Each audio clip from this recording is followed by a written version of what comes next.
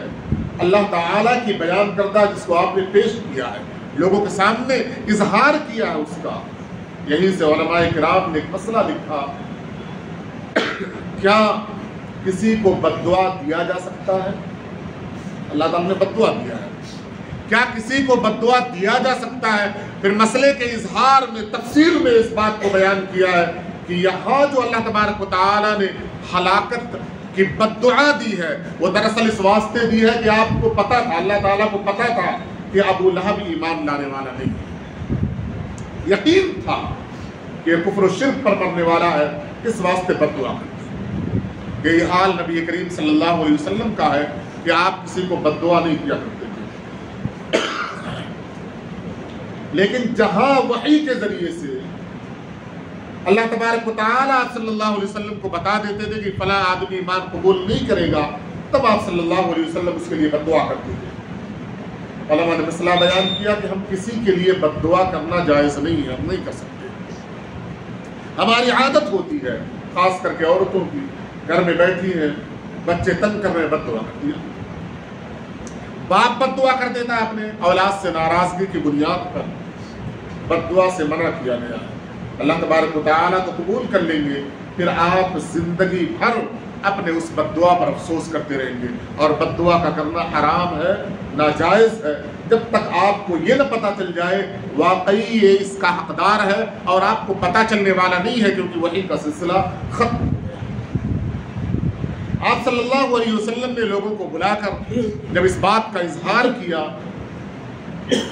اور ابو لہب نے آپ کو بد دعا دی، تو اللہ تبارک و تعالیٰ نے یہ پوری سورت نازل کی جس کے اندر وہی لفظ استعمال کرتے ہوئے اللہ تعالیٰ نے فرمایا کہ ابو لہب ہلاک ہو گیا۔ اور آپ صلی اللہ علیہ وسلم کی بات کو عرب کے لوگ بالکل یقین کے ساتھ جانتے تھے، سنتے تھے، یقین رہتا تھا یقیناً جو آپ نے کہہ دیا وہ ہو کر رہے گا۔ اسی واسطے جب ہجرت ہو گئی، غزوہ بدر ہونے والا تھا، تو ابو لہب اس غزوے میں شریک نہیں ہوا۔ اسے پتا تھا کہ اللہ تعالیٰ نے کہا ہے کہ میں ہلاک ہو گیا، تو میں وہاں ایسا نہ ہو میں وہاں ہلاک ہو جاؤں۔ حدیث کے اندر آتا ہے کہ ایک ہفتہ گزرا تھا غزوہ بدر ہو کر، ابو لہب کے بغل میں ایک پھنسی نکلی، پھوڑا۔ بعض علماء لکھتے ہیں، مفسرین لکھتے ہیں کہ وہ طاعون کا پھوڑا تھا، اور طاعون وہ بیماری ہے کہ عرب کے لوگ بہت ہی کمزور درجے کے ایمان والے، اپنے اعتبار سے عقیدے والے تھے، کسی چیز کو دیکھتے تھے تو انہیں لگتا تھا کہ یہ چیز میرے اوپر حاوی نہ ہو جائے، توہم پرست۔ پتہ چلا طاعون کی بیماری ہے، طاعون کا پھوڑا ہے۔ حدیث کے اندر آتا ہے اس کے بچوں نے، اس کی بیوی نے گھر سے نکال دیا، گھر سے باہر کر دیا، کئی مہینے تک اسی وبا میں پڑا رہا۔ جب مرا تو 2 یا 3 دن تک اپنے ٹھکانے پر ایسے ہی رہا، کسی نے ہاتھ نہیں لگایا، لکڑیوں سے ڈھکیل کر اسے قبر میں گرا دیا گیا۔ اللہ تبارک و تعالیٰ نے جو کہا تھا تبت یدا ابی لہب وتب، ابو لہب کے دونوں ہاتھ ٹوٹ گئے، وہ ہلاک ہو گیا، یوں ذلیل ہوا ہے۔ آگے اللہ تبارک و تعالیٰ نے فرمایا کہ جب یہ ہلاک ہو گیا، نہ مال اس کا کام آیا، نہ اس کی کمائی کام آئی۔ وہ جملہ اللہ تبارک و تعالیٰ نے استعمال کیا جس میں مفسرین نے بڑی لمبی بحثیں کی، مال اور کمائی کو الگ الگ بیان کیا۔ حالانکہ ہم کہتے ہیں یہ میرا مال ہے، یہ میری کمائی ہے، اردو کی اصطلاح میں مال ہی کو کمائی کہا جاتا ہے، لیکن اللہ تبارک و تعالیٰ نے دونوں کو الگ الگ طور پر بیان کیا کہ نہ اس کے مال کام آیا، نہ اس کی کمائی کام آئی۔ ایک بار لوگوں نے بتایا، اس کو عار دلائی کہ تم نے محمد صلی اللہ علیہ وسلم کو بد دعا دی تھی، اللہ تبارک و تعالیٰ نے وحی نازل کر دی تم ضرور ہلاک ہوگے، کہیں نہ کہیں تمہیں تکلیف پہنچے گی۔ تو اس نے اظہار کیا کہ میں بڑا مالدار آدمی ہوں، بہت پیسے والا ہوں، اور میں صاحب اولاد ہوں، 10 بچے، بعض مفسرین نے لکھا 10 بیٹے تھے ابو لہب کے، اور جس کے پاس عرب میں 10 اولادیں بیٹے کی شکل میں، وہ بڑا متکبر، بڑا مالدار، بڑا آدمی مانا جایا کرتا تھا۔ اس نے کہا 10 اولادیں میری ہیں، مال ہے میرا، کوئی کچھ بھی بگاڑ نہیں سکتا۔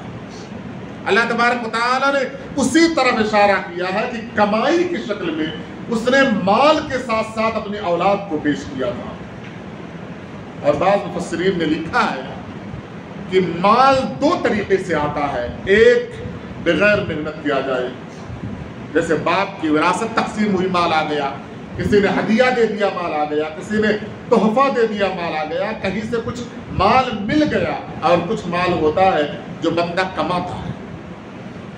دونوں چیزیں دونوں شکلوں میں علماء کرام کے دونوں اقوال کے مطابق اس کی موت کے وقت نہ ہی مال کام آیا نہ اولاد کام آئی۔ اب اس پر جو نصیحت علماء نے لکھا ہے کہ قرآن کریم کی ہر آیت سے امت مسلمہ کو جو نصیحت ملتی ہے، ہمیں نصیحت کیا ملی، اور آگے اللہ تبارک و تعالیٰ نے اس کے بیوی کا تذکرہ کرتے ہوئے کس چیز کو بیان کیا، انشاءاللہ آئندہ جمعہ اس پر تفصیلی گفتگو کی جائے گی۔ اللہ تبارک و تعالیٰ سے دعا ہے اللہ عمل کی توفیق